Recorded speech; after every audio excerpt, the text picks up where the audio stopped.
अस्मत्कुरुसमारम्भां यतिशेखरमध्यमां लक्ष्मीवल्लभपर्यन्तां वन्दे गुरुपरम्पराम् ஆழ்வார்கள் வாழி அருளிச் செயல் வாழி தாழ்வாதுமில் குறவர்தாம் வாழி ஏழ்பாறுமுய்ய அவர்களுரைத்தவைகள்தாம் வாழி செய்யமறை தன்னுடனே சேர்ந்து அகலகில்லே நிறையுமென் அலர்மேல் மங்கை உரை மார்பா நிகரில் புகழாய் உலகம் உன்னுடையா என்னையாழ்வானே நிகரிலமரர் முனிக்கணங்கள் விரும்பும் திருவேங்கடத்தானே புகழொன்னில்லா வடியேன் உன்னடிக்கீழமர்ந்து புகுந்தேனே அகில புவன ஜன்மஸ்தேம பங்காதிலீலே வினத விவிதபூத புராதரக்ஷைகதீக்ஷே ஸ்ருதிசரசி விதீப்தே பிரம்மணி ஸ்ரீனிவாசே பவது மம பரஸ்மின் ஷேமுழி பக்திரூபா श्रीमान् वेङ्कटनाथार्य कवितार्किककेसरी वेदान्ताचार्यवर्यो मे सन्निधत्तां सदा हृदि பற்பல திவ்யதேசங்களிலே எழுந்தருளுள்ள எம்பெருமான்களை எல்லாம் தம்முடைய அற்புதமான ஸ்தோத்திரங்களாலே துதிக்கின்ற வேதாந்த தேசிகன் திருவைகீந்திரபுரம் என்கிற திவ்யதேசத்திலே எழுந்தருளிருக்கின்ற எம்பெருமான் தேவநாயகன் அவனுடைய ஸ்தோத்திரமாக அவனை துதித்து அருளி செய்த ஸ்தோத்திரம்தான் தேவநாயக பஞ்சாசத் என்பது. 50 ஸ்லோகங்களை கொண்ட இந்த ஸ்தோத்திரம்.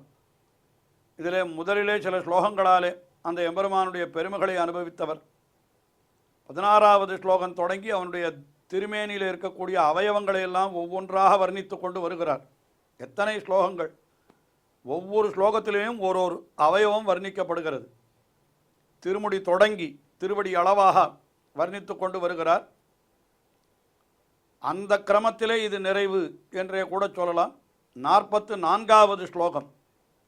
இந்த 44வது ஸ்லோகத்திலே எம்பெருமானுடைய திருவடியினுடைய அடிப்பகுதி, அதாவது அந்த திருவடி அதுக்கு கீழே இருக்கக்கூடிய அந்த பாதம் இருக்கிறதே, அதில் எம்பெருமானுடைய திருவடியினுடைய அடிப்பகுதியிலே பல பல ரேகைகள் இருக்கின்றன என்று அது பாஞ்சராத்திர ஆகமங்களிலே தெரிவிக்கப்பட்டிருக்கிறது.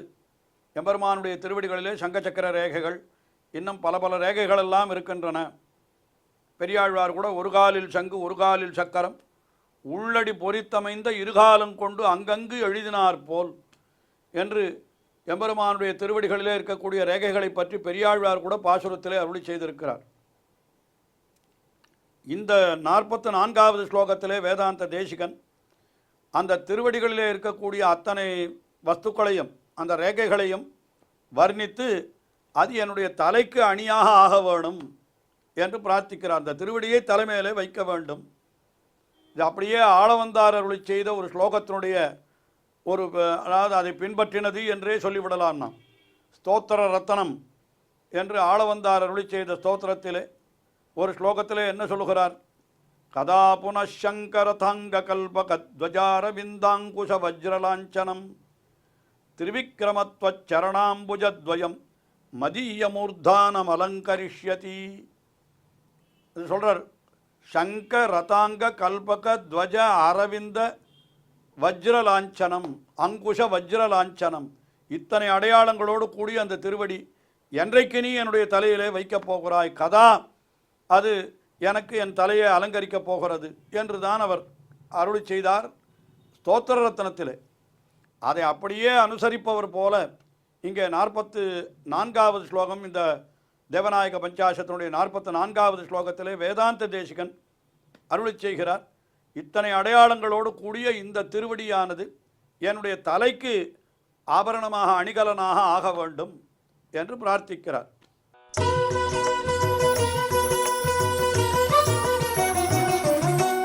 வஜ்ரத்வஜாங்குஷ சுதாகலசாதபத்ர கல்பத்ருமாம்புருக தோரண சங்கசக்ரைஹி மத்ஸ்யாதிபிஹி ச விபுதேஸ்வர மண்டிதம் தே மான்யம் பதம் பவது மௌளி விபூஷணம் நஹா.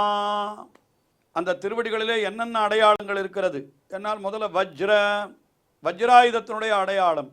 வஜ்ராயுதம் என்கிறது இந்திரன் உபயோகப்படுத்தக்கூடிய ஒரு ஆயுதம் என்று சொல்லப்படுகிறது. அதுக்கு மேலே துவஜ, கொடியினுடைய அடையாளம் இருக்கிறதா. அங்குஷ, இதெல்லாம் எம்பெருமான், இதெல்லாம் ஆள வந்தாரும் தெரிவித்தது தான், சாஸ்திரங்களிலே தெரிவிக்கப்பட்ட விஷயங்கள் தான். எம்பெருமானுடைய திருவடிகளிலே இத்தனை ரேகைகள் இருக்கின்றன. அங்குஷம், அங்குஷம் என்னால் தெரியும், அது ஒரு விதமான ஆயுதம். அது சுதா கலசம் என்னால் அமிர்த கலசம், ஆதபத்திரம் என்னால் குடை, அப்புறம் கல்பத்ருமம், கல்பத்ருமம் என்னால் கற்பக மரம், அம்புருகம், அம்புருகம் என்னால் தாமரை, தோரணம், சங்கச்சக்கர தோரணம் எல்லாருக்கும் தெரிந்த விஷயம்தான். அதுக்கு மேலே சங்கச்சக்கரைஹி, சங்கச்சக்கரங்கள், இத்தனை அடையாளங்கள் அந்த திருவடிகளிலே இருக்கின்றன. அந்த ரேகைகள் எல்லாம் வஜ்ர, துவஜ, அங்குஷ, சுதா கலச, ஆதபத்திர, கல்பத்ரும, அம்புருக, தோரண, சங்க சக்கர, 10 அடையாளம் சொல்லியிருக்கார். இதுக்கு மேலே மத்ஸ்யாதிபிஹீச்ச, இன்னும் மீன் வடிவத்திலே கூட அடையாளங்கள் இருக்கிறதா. இதெல்லாம் விபுதேஸ்வர மண்டிதம் தே, ஹே விபுதேஸ்வரா தேவநாயகனே, இதெல்லாம் மண்டிதம் தே பாதம், இதெல்லாம் உன்னுடைய திருவடிகளிலே நன்றாக அப்படி படிந்திருக்கின்றனவே. அப்படிப்பட்ட மான்யம் பதம் பவது மௌளி விபூஷணம், அப்படிப்பட்ட உயர்ந்த அந்த திருவடியானது என்னுடைய தலைக்கு அலங்காரமாக ஆகட்டும். மௌளி விபூஷணம் பவது, என்னுடைய தலையிலே அது அலங்காரமாக வந்து சேரக்கடவது. அதாவது என்ன அர்த்தம், உன்னுடைய திருவடிகளை என் தலைமையிலே வைக்க வேணும் என்பதைத்தான் பிரார்த்திக்கிறார். அடிச்சியோம் தலைமிசை நீ அணியாய், ஆழியங்கண்ணா உன் கோலப்பாதம், இது நம்மாழ்வாருடைய பாசுரம். உன்னுடைய திருவடிகளை கொண்டு வந்து என் தலைமையிலே வை, என்னுடைய தலைக்கு எப்பொழுது அலங்காரமாக போகிறது என்று ஆளவந்தார் கேட்டார். திருவடியிலே கொண்டு வந்து, திருவடிகளை தலைமையிலே கொண்டு வந்து வை என்று நம்மாழ்வார் கேட்டார். இப்பொழுது அதே விஷயத்தை இங்கே வேதாந்த தேசிகன் அந்த ஆழ்வார்களையும் ஆச்சாரியர்களையும் அனுசரித்து இவர் என்ன அருளி செய்கிறார், உன்னுடைய அந்த உயர்ந்த திருவடியானது மம்ம மௌளி விபூஷணம் பவது, என்னுடைய தலைக்கு அது அலங்காரமாக ஆகட்டும் என்று இந்த ஸ்லோகத்திலே அப்படி அந்த திருவடிகளை, அந்த திருவடிகளினுடைய அடிப்பகுதி அதை வர்ணித்தார். அதற்கு அடுத்தபடியாக 45வது ஸ்லோகம். இதற்கு மேலே இன்னும் அவயவம் என்ன இருக்கிறது என்று கூட நமக்கு தோன்றும். திருமுடியிலிருந்து ஆரம்பித்து 16வது ஸ்லோகத்தில் ஆரம்பித்தார். 44வது ஸ்லோகத்தில் ஏறக்குறைய 30 ஸ்லோகங்கள். அதில் 30வது என்ன எத்தனை காட்டினார்னா, அந்த ஒவ்வொரு ஸ்லோகத்திலே ஓரொரு அவயவம் என்கிற கணக்கிலே திருவடியினுடைய அடிப்பகுதி வரைக்கும் சொல்லி ஆயிடுது. இப்போ 45வது ஸ்லோகத்தில் என்ன சொல்லுகிறார், அந்த திருவடியினுடைய அடிப்பகுதியிலே ஒட்டி கொண்டிருக்கிற புழுதி, அந்த தூள் இருக்கிறது தூசி, அதை வர்ணிக்கிறார். அது எப்படிப்பட்ட பெருமை உடையது, எப்பேற்பட்ட பாபங்களையும் போக்க வல்லதல்லவா எம்பெருமானுடைய திருவடி புழுதி என்று அதை இந்த 45வது ஸ்லோகத்திலே சொல்லி இந்த அவயவ வர்ணனத்தை நிறைவு செய்கிறார் என்றே கொள்ளலாம். இன்னும் மேலே சில ஸ்லோகங்கள் இருக்கின்றன, இன்னும் 5-6 ஸ்லோகங்கள் இருக்கின்றன. ஆனால் இந்த அவயவம் திருமுடி தொடங்கி திருவடி வரை என்பது இந்த 45வது ஸ்லோகத்தோடு நிறைவு பெறுகிறது. சரியாக 30 ஸ்லோகம் 16வது ஸ்லோகத்தில் ஆரம்பித்தார், 45வது ஸ்லோகத்திலே அப்படி முடிகிறது என்று சொன்னால் பொழுது சரியாக இத்தனை ஸ்லோகங்கள் என்று நாம் கணக்கு பண்ணலாம் அல்லவா. 30 ஸ்லோகங்கள்.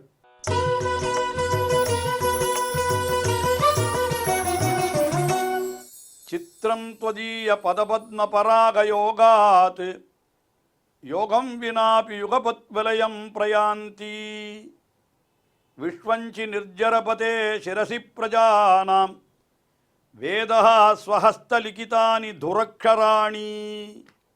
உலகத்தில் ஒவ்வொருவனும் பிறக்கிற பொழுதே அவனுக்கு இன்னது நடக்க வேண்டும் என்று சில விஷயங்கள் எழுதப்பட்டு இருக்குமா. அது பிரம்மா தலையில் எழுதி வைத்திருக்கிறான்னு சொல்லுகிறார்கள்.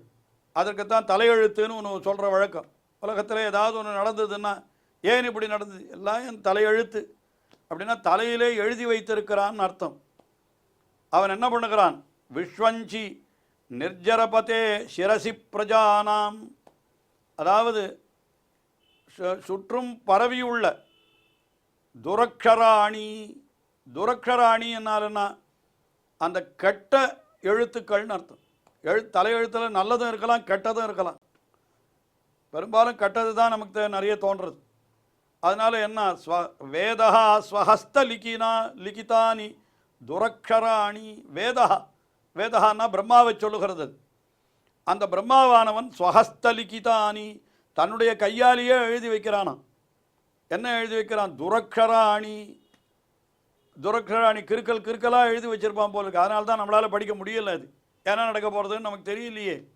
அது நம்மை சுற்றி சுற்றி வருகிறது. அது என்ன பண்ணுகிறது? எல்லா சுற்றும் பரவி இருக்கிறது. அது சிரசி ஸ்வஹஸ்தலிகிதானி துரக்ஷராணி பிரஜானாம் சிரசி, மக்களுடைய தலையிலே அந்த துரக்ஷராணி கெட்டதெல்லாம் நடக்கணும்னு எழுதி வச்சிருக்கான். அதாவது அவனவன் பண்ணின பாபத்துக்கு சேரத்தான் அவனவன் பலனை அனுபவிக்கிறான். பிரம்மா ஒன்றும் தானே எழுதி விடுவதில்லை.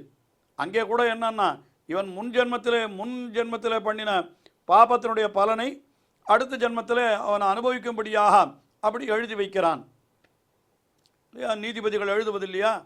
இவனுக்கு இத்தனை காலம் தண்டனை, கடுங்காவல் தண்டனைன்னு எழுதி வைக்கிறார்கள். அதைத்தான் ஒருத்தன் சிறையிலே போய் அனுபவிக்கிறான். ஏன் அவன் கடுங்காவல் தண்டனைன்னு நீதிபதி அதை கொடுத்தாருன்னு கேட்டால், இவன் ஏற்கனவே பண்ணின ஒரு தவறுக்குத்தான் இந்த தண்டனையை கொடுக்கிறார் நீதிபதி. அதுபோலத்தான் பகவானும் பிரம்மாவை கொண்டு இந்த காரியத்தை செய்கிறான். இவன் பூர்வ ஜென்மத்திலே பண்ணின பாப புண்ணியங்கள் அதை இந்த ஜென்மத்திலே அனுபவிக்கும்படியாக அவனுக்கு எழுதி வைக்கிறான். அதைத்தான் சொல்கிறார், பிரஜானாம் சிரசி வேதா ஸ்வஹஸ்தலிகிதானி துரக்ஷராணி. அப்படி இவனுடைய தலையிலே எழுதி வைத்திருக்கிறார் அல்லவா, நிர்ஜரபதேஹே தேவநாதனே என்று சொல்கிறார் அவனை பார்த்து. ஆனால் அப்படிப்பட்ட அந்த துரக்ஷரங்கள் தலையெழுத்தெல்லாம் கூட என்ன ஆகிடுறதான், எல்லாம் மறைத்து போய் விடுகிறதா, மாறி விடுகிறது.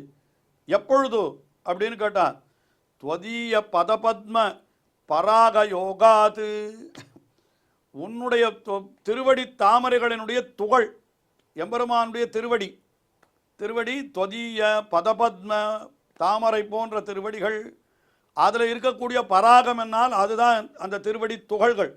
தாமரையிலேயும் துகள் இருக்குமோ இல்லையோ, மகரந்தம். இது திருவடி தாமரையிலேயும் துகள் இருக்கிறது. அந்த பராக யோகாத்து, அந்த திருவடி துகள்கள் நம்முடைய தலையிலே பட்டால் அப்பொழுது என்ன ஆகிறது?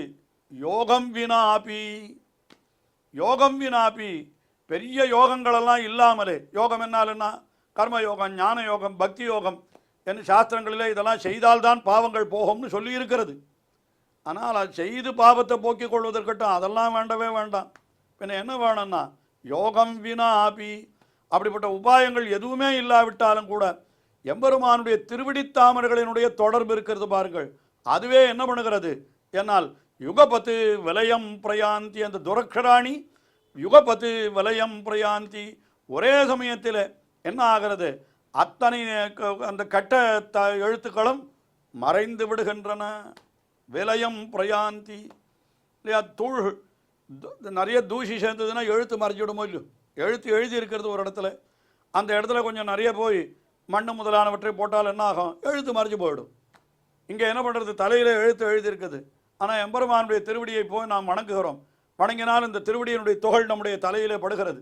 திருவடி துகள் தலையில் பட்டால் அந்த எழுத்து மறைந்து விடுகிறது என்று அப்படி அழகாக சொல்கிறார். அதுக்கு மேலே இன்னொரு விஷயம் கூட இந்த ஸ்லோகத்தில் என்ன சொல்லலாம், விருத்த யோகாத்து யோகம் வினாபி என்று சொல்கிறார். அதாவது யோகம் வினாபி, யோகம் இல்லாவிட்டாலும் கூட யோகாத்து திருவடியினோடு சம்பந்தத்தாலே அப்படின்னு இந்த யோக சப்தத்திற்கு இரண்டு, யோகம் இல்லாவிட்டாலும் யோகம் இருந்தால் அப்படின்னா என்ன அர்த்தம், கர்மயோகம் இல்லாவிட்டாலும் திருவடியோடு சேருகின்ற யோகம் நமக்கு இருந்தால் அப்போ என்ன ஆகும்னு கேட்டால், திருவடியோடு நாம் சேர்ந்தால் அந்த திருவடி துகள் தலையிலே படிந்தால் என்ன ஆகும்னு கேட்டால் எல்லாம் அப்படியே அழிவை அடைந்து விடுகின்றன.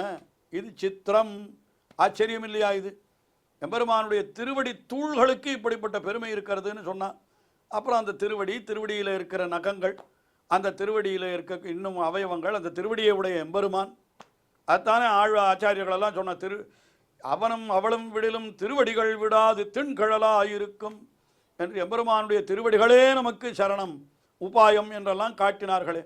அந்த அர்த்தத்தை இந்த இடத்துல மிக அழகாக வேதாந்த தேசிகன் காட்டுகிறார். எப்பேற்பட்ட அந்த நம்முடைய கெட்ட தலையெழுத்தம் கூட எம்பெருமானுடைய திருவடியில் இருக்கிற துகள் அது நம்முடைய தலையிலே பட்டுவிட்டதானால் எல்லாம் நம்ம விட்டு ஒழிந்து விடும் என்று சொல்கிறார்.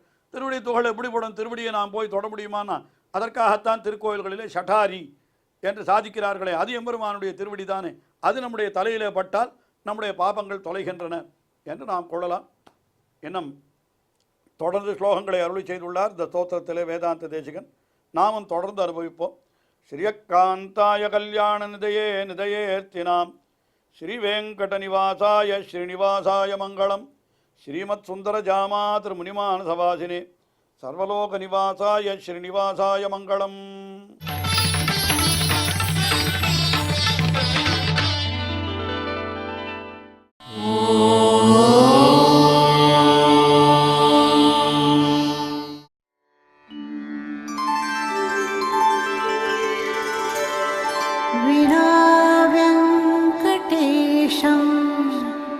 ननाथो ननाथः सदा वेङ्कटेशं स्मरामि स्मरामि. हरे वेङ्कटेश प्रसीद प्रसीद. प्रियं वेङ्कटेश प्रयच्छ प्रयच्छ.